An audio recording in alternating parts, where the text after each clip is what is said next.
તમારી માગણી વાજબી છે. તમે અમરાભાઈ, તમે અમારી સાથે જોડાયા એ બદલ તમારો ખૂબ ખૂબ આભાર. ખૂબ ખૂબ અભિનંદન દિલીપભાઈ.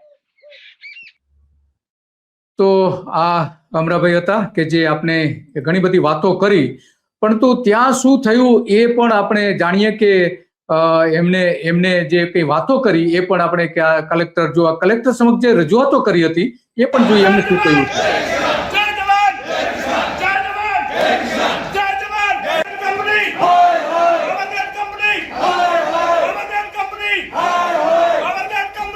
બીજું કોઈને ભાઈ બધા મુદ્દા આવી ગયા સાહેબ ને કેવું હોય તો કહી દો.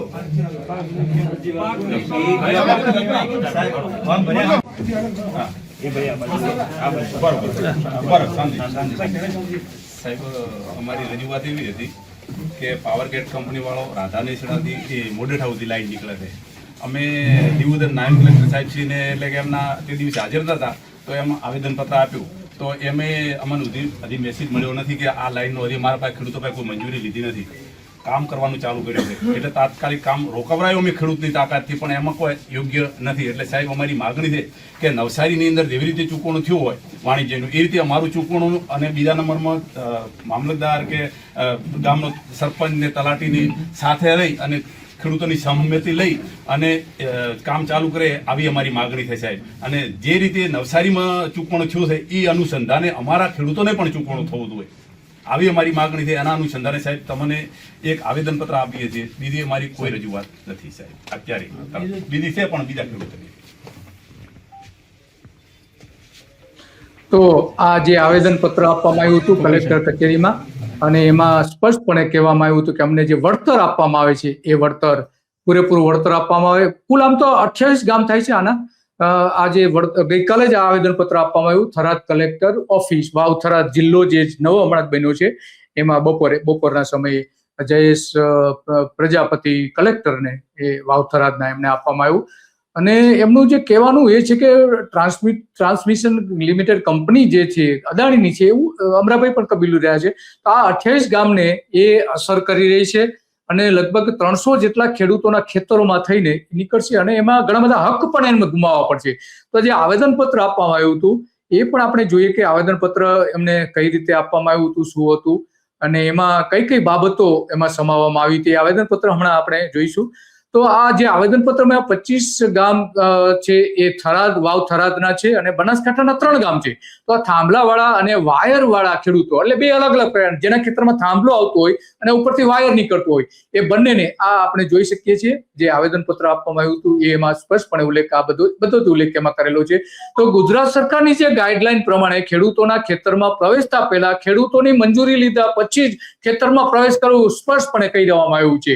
અને એટલા માટે ખેતરમાં આયા પછી એમાં પંચનામું કરતી વખતે તલાટી, સરપંચ, ગ્રામ સેવક, મામલતદાર, ખેડૂત માલિક, જે જમીનના માલિક છે એ, અને પાવર ગ્રીડ કંપની જે છે અદાણી વતી જે કામ કરી રહી છે એ કંપનીના અધિકારીઓ સાથે રાખીને પંચનામું કરવું. એ સિવાય કોઈ પણ જાતનું તમે કરવું નહીં. અને અમને ખેડૂતોએ માગણી કરી આમાં સ્પષ્ટપણે આપણે જોઈએ આગળ પણ એમાં બતાવે છે કે કયા પ્રકારની માંગણી હતી. તો વાવ થરાદ જિલ્લાના ખેડૂતોને વળતરની માંગણી 30/10/2025 નવસારી જિલ્લામાં, એટલે કે 2025માં જે 30/10/2025માં જે વળતર આપવામાં આવ્યું હતું એ વળતર પ્રમાણે અમને આપો એવી સ્પષ્ટપણે માંગણી કરી છે. અને ત્યાં નવસારીમાં 1.75 કરોડ રૂપિયા વળતર આપવામાં આવ્યું હતું. તો અહીંયા જ એટલું આપવું જોઈએ, પણ આપણે જાણીએ છીએ કંપનીઓ બધી આપતી નથી, પણ છેલ્લે તો 1 કરોડ તો ઓછામાં ઓછા આ ખેડૂતો માંગી રહ્યા છે.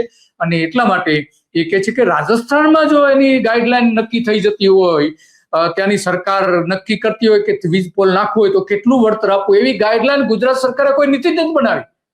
મોટો સવાલ એ આવે છે. અને એટલા માટે આ ખેડૂતોએ જે આવેદનપત્ર આપ્યું છે એમાં સ્પષ્ટપણે કહ્યું છે કે ગુજરાત સરકારની ગાઈડલાઈન પ્રમાણે 200% વધારો આપો, અને ઉપરાંત રાજસ્થાનની જે ગાઈડલાઈન છે એ પ્રમાણે ઇન્ડક્શન ખેતરમાં ખતરાને ધ્યાનમાં રાખીને 200% બીજો આપો, એમ કરીને કુલ 400% પ્રમાણે વળતર આપો. જંત્રીના વળતર પ્રમાણે હોઈ શકે એ જંત્રીની જ માંગણી હશે. અને જંત્રી પણ કોમર્શિયલ દર ગણો, જંત્રી પણ ચાર ગણા ભાવ સાથે જ્યારે કોમર્શિયલ યુઝ થતો હોય ત્યારે 4 ગણા ભાવ આપવા એવો કાયદો પણ છે. એ ઉપરાંત બીજા 200% પણ આપવામાં આવે એવી પણ માંગણી છે. તો પાવર ગ્રીડ કંપની જે છે પોલીસ પ્રોટેક્શન લઈને જ્યારે આવે ત્યારે ખેડૂતો ઉપર એનો દુરુપયોગ ન કરે. આપણે દરેક જગ્યાએ જોયું છે કે ખેડૂતો ઉપર આ જ પોલીસ જે ત્યાં જાય છે એ એના કંપની વતી વાત કરતી હોય છે, અને આ કંપની જ્યારે ખેડૂતો સામે દલીલ કરે ત્યારે પોલીસ એને ઉચકીને પોલીસ સ્ટેશન લઈ જાય છે, ત્યાં સુધીમાં પોલ નાખી દેવામાં આવે છે. તો એનો પણ આ ખેડૂતો અહીંયા વિરોધ કર્યો છે, અને ખેડૂતોના હિતમાં નિર્ણય લો, નહીતર અમે આંદોલન કરવાના છીએ. ગાંધી ચિંધ્યા વાંદે માર્ગે, શાંતિના માર્ગે અમે આંદોલન કરવાના છે. અને આ બધા જ ખેડૂતો વાવ થરાદ જિલ્લાના ખેડૂતો વતી ત્યાંના જે આગેવાન છે અમરાભાઈ ચૌધરી, કે જેમની સાથે આપણે વાત કરી, એમણે માગણી કરી છે. અને એ જ સમયે કલેક્ટરને આવેદન પત્ર આપ્યા પછી એમણે જે વાત કરી હતી અમતાભાઈએ, એ પણ જોઈએ. કે રાધા નેસડાથી જે મોડેઠા જે 765 કીવીની લાઈન નીકળે છે એની અંદર અમારા નિર્દોષ ખેડૂતોના ખેતર આવે છે. હજી સુધી અમે મંજૂરી પણ નથી આલી, પણ આ પાવરગેટ કંપનીવાળા કામ ચાલુ કર્યું છે.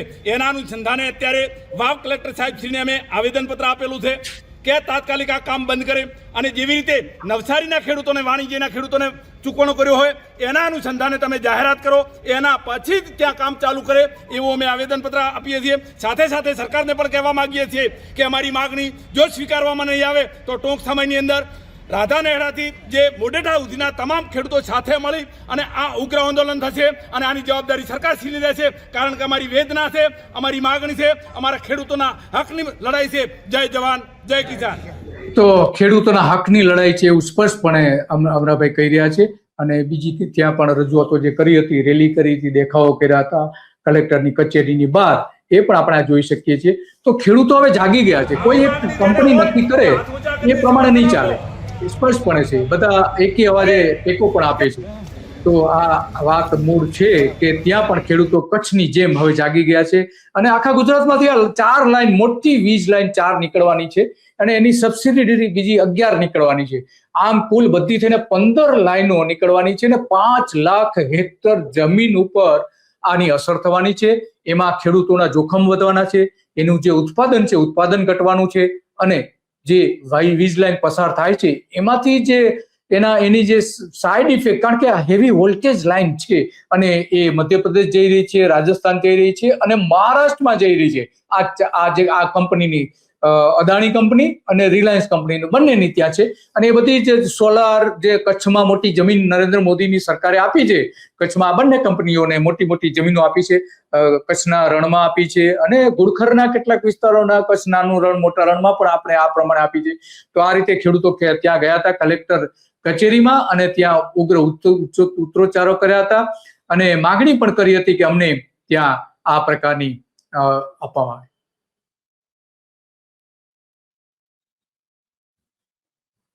તો આ રીતે ખેડૂતો હવે આખા ગુજરાતમાં આ ચાલી રહ્યું છે. છેક કચ્છથી લઈને જામનગરથી લઈને છેક મહારાષ્ટ્ર સુધી જ્યારે આ લાઈન પહોંચશે ત્યાં સુધી બધા જ ખેડૂતો આ વિરોધ કરે છે. મહારાષ્ટ્રમાં પણ આ રીતે ખેડૂતોને ત્યાં વળતર આપવું પડશે.